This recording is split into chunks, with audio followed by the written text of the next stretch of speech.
वे राजस्थान विधानसभा की सदस्य रही। उन्होंने राजस्थान सरकार के मंत्री परिषद के रूप में भी कई मंत्रालयों में अपनी सेवाएं दी। डॉक्टर गिरिजा व्यास का निधन 1 मई 2025 को 78 वर्ष की आयु में अहमदाबाद, गुजरात में हुआ। श्रीमती मीनाती सेन पश्चिम बंगाल के जलपाईगुड़ी संसदीय निर्वाचन क्षेत्र से 12वीं, 13वीं और 14वीं लोकसभा की सदस्य थी। श्रीमती सेन विभिन्न संसदीय समितियों की सदस्य रही।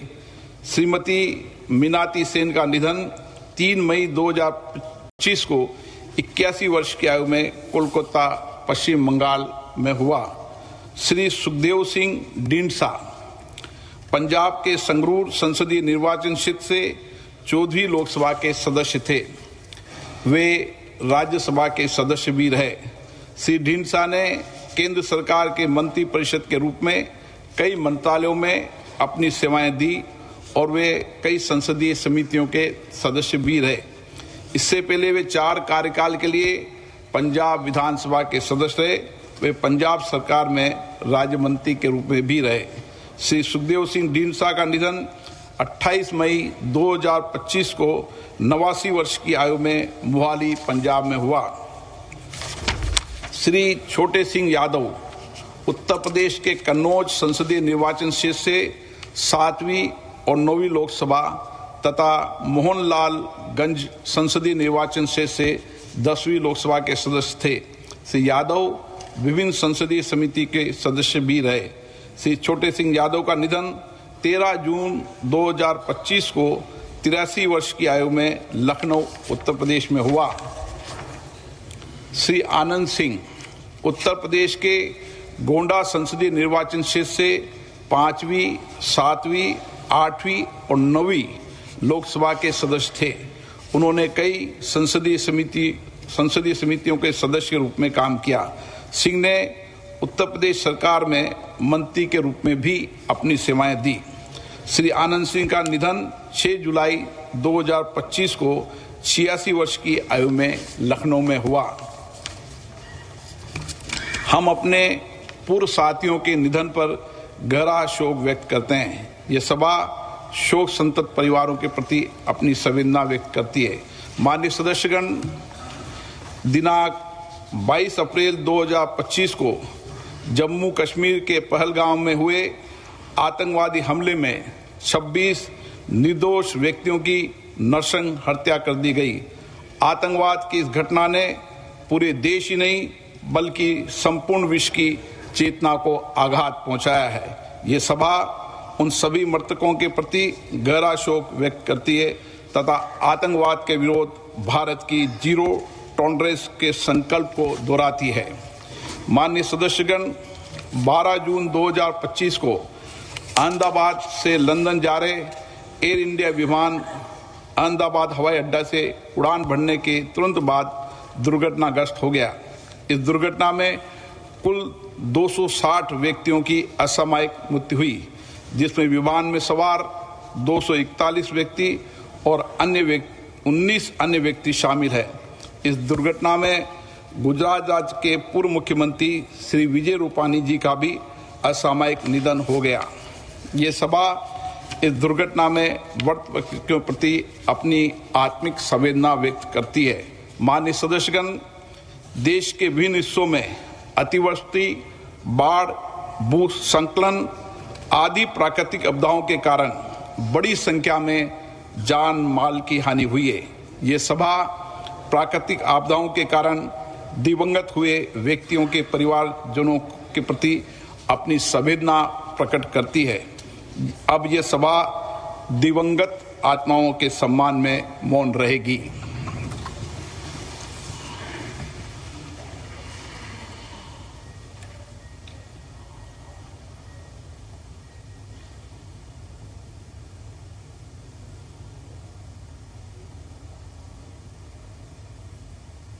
ओम शांति।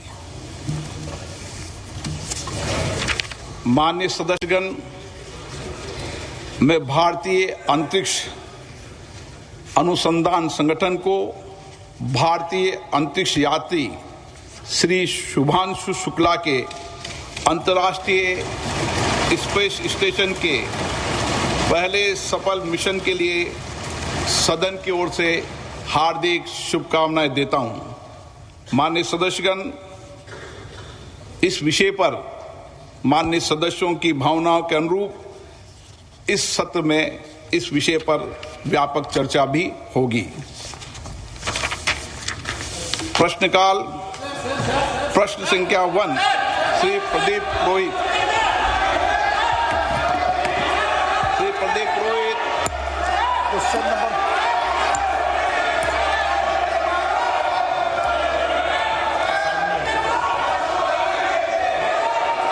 Question number 1।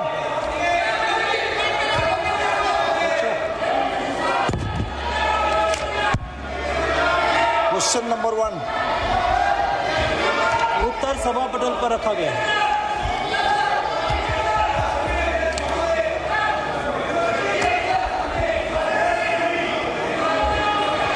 मैं माननीय सदस्यगण, प्लीज अखिलेश जी इनको बिठाइए प्लीज। एक मिनट बैठिए प्लीज, सुनिए, बैठिए मणिकम जी, बैठिए। माननीय सदस्यगण, ये प्रश्नकाल है और मेरा आग्रह आपसे निवेदन है कि हमें संसदीय परंपराओं को उच्च कोटि बनाने का प्रयास करना चाहिए और ये मिथक तोड़ना चाहिए कि सदन के प्रथम दिन सदन के अंदर व्यवधान पैदा होगा। हमारे प्रयास होना चाहिए कि हम देश की जनता की भावनाओं के अनुरूप, उनकी इच्छाओं के अनुरूप यहाँ सदन में उनकी आकांक्षा रखें, उनकी भावनाओं को अभिव्यक्त करें और महत्वपूर्ण विषय जो देश में घटना घटी है उन पर व्यापक चर्चा और संवाद हो। इस मिथक को तोड़ना ही चाहिए। मेरा आग्रह आपसे, सदन को आप प्रश्नकाल के बाद जो भी विषय होता है प्रश्नकाल के होते हैं, आप नोटिस दीजिए। ये अखिलेश जी, आप सभी सदस्यों उधर तख्तियां लेके नहीं आए। नो, मैं आपको प्रश्नकाल के बाद सब विषयों पर चर्चा करूं। प्लीज बैठिए। नो, ये तरीका उचित नहीं है। सदन के पहले दिन सदन चले, अच्छी चर्चा हो, व्यापक चर्चा हो। मैं सभी सदस्यों को पर्याप्त समय, पर्याप्त अवसर दूंगा। सदन नियमों प्रक्रियाओं से चलता है। प्रश्नकाल के बाद प्लीज बैठिए। नो, प्रदीप पुरोहित जी।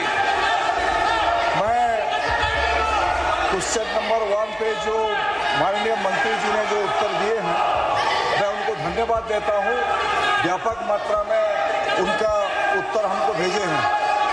मैं मोदी जी को भी धन्यवाद देना चाहता हूं, हमारा यशस्वी प्रधानमंत्री, इसलिए कि मोदी जी सबका साथ सबका विकास का जो नारा देके 2014 में देश चलाने की शुरुआत किए।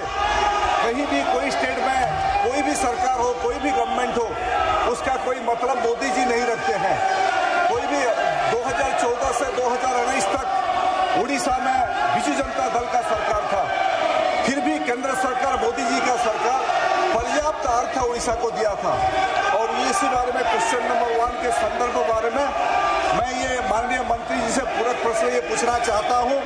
माननीय मंत्री जी, चूंकि सरकार खेलो इंडिया और राष्ट्रीय खेल विकास निधि NSDF जैसी मांग आधारित योजनाओं के माध्यम से राज्य को प्रयासों को सफलतापूर्वक पूरा कर रही है, क्या मंत्री महोदय कृपया यहाँ बताने का कष्ट करेंगे कि इन योजना के अंतर्गत स्वीकृत खेल परियोजना की निगरानी और पारदर्शिता की सुनिश्चित करने के लिए मंत्रालय क्या कदम उठा रहे हैं, विशेषकर उड़ीसा राज्य के प्रसंग में?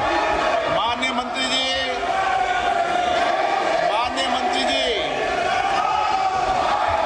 अध्यक्ष महोदय, मैं आपके माध्यम से सदस्य जी को बताना चाहती हूँ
क्षेत्रों में खेल प्रतिभाओं की भागीदारी तेजी से बढ़ रही है और मिनी स्टेडियम इस दिशा में बहुत सहायक सिद्ध हो रही है। क्या मंत्री जी बताना चाहेंगे कि क्या सरकार खेलो इंडिया योजना के तहत पिछड़े और आकांक्षी जिलों से प्राप्त प्रस्तावों को प्राथमिकता देकर उनके तेजी, स्वीकृति और विकास के लिए कोई विशेष पहल कर रही है? मैं माननीय सदस्य जी को बताना चाहूँगी कि जो मिनी स्टेडियम के बारे में उन्होंने यहाँ पे पूछा है वो राज्य सरकार का विषय है और जो छोटे स्टेडियम है वो राज्य सरकार के माध्यम से पूरे किए जाते हैं। जो केंद्र सरकार के माध्यम से जो बड़ी मांग जो आती है, जो स्टेट गवर्नमेंट को जो सपोर्ट के लिए लगता है वो राशि हम वहाँ पे उपलब्ध करवाते हैं, लेकिन जो डिस्ट्रिक्ट में जो छोटे सेंटर जो चाहिए वो राज्य सरकार के माध्यम से पूरे किए जाएंगे। डॉक्टर अमर सिंह,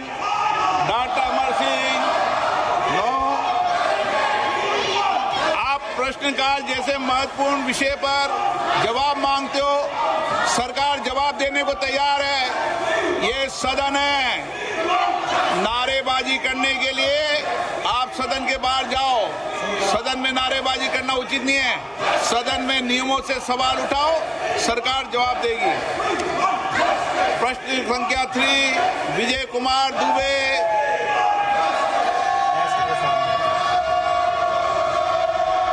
माननीय मंत्री महोदय,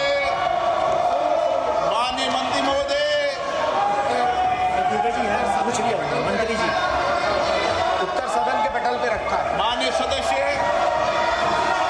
माननीय अध्यक्ष जी, आपके माध्यम से मेरा माननीय मंत्री जी से प्रश्न है। चूंकि पीएम इंटर्नशिप योजना का लाभ विशेषकर देश के किनारे बसे उन पिछड़े जिलों के लिए अति महत्वपूर्ण है जहां की कोई औद्योगिक व्यवस्था नहीं है। असहाय परिवार के युवा यदि कठिन परिस्थितियों में हाई स्कूल इंटर कर लिए तो भी उनको मजबूरीवश मजदूरी करना पड़ता है। अतः क्या माननीय मंत्री जी ऐसे ही जिला कुशीनगर, गोरखपुर ऐसे पिछड़े जहां गत वर्ष मात्र कुशीनगर में 20 बच्चों का स्कोप मिला था कि माननीय मंत्री जी से मेरा प्रश्न है, ऐसे पिछड़े जिले कुशीनगर और अन्य जगह स्कोप को बढ़ाने की व्यवस्था सुनिश्चित करेंगे? आदरणीय अध्यक्ष महोदय, प्रधानमंत्री इंटर्नशिप स्कीम आदरणीय प्रधानमंत्री नरेंद्र मोदी जी के नेतृत्व में देश के 1 करोड़ युवाओं को 5 साल में 1 करोड़ युवाओं को 5 साल के अंदर इंटर्नशिप देगी, जिसमें 10वीं 12वीं ग्रेजुएट तक के जो युवा हैं वो पार्टिसिपेट कर पाएंगे। और वो पहले जो पायलट दिया गया है वो देश के 36 राज्यों में इसका विस्तार हुआ और उसके अंदर 1,81,000 कैंडिडेट्स ने अप्लाई किया और उसके अंदर 1,34,000 एप्लीकेंट शॉर्टलिस्टेड हुए, जिसमें उनको ऑफर्स दिया 82,000 युवाओं को ऑफर दिया गया और 28,000 युवाओं ने उसको एक्सेप्ट किया है। तो इसमें हर राज्य के लगभग हर जिले के अंदर इसमें पार्टिसिपेंट्स हैं और उन्होंने इसमें भाग लिया है, उनको मौका दिया गया है। गोरखपुर में भी माननीय सदस्य का ये प्रश्नकाल है। मैं माननीय सदस्यों से फिर आग्रह करता हूं, वह अपनी अपनी सीट पर जाकर बैठे। सरकार हर मुद्दों पर जवाब देना चाहती है।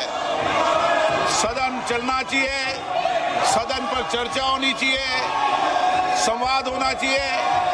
आप तख्तियां लेके नारेबाजी के लिए यहाँ पर नहीं आए। सदन नियमों प्रक्रियाओं से चलता है। नियम प्रक्रिया में उठाए गए हर मुद्दों के पर चर्चा होगी। आप प्रश्नकाल नहीं चलने देना चाहते, आप सदन नहीं चलना चाहते, सदन की कार्रवाई आज 12 बजे तक के लिए स्थगित की जाती है।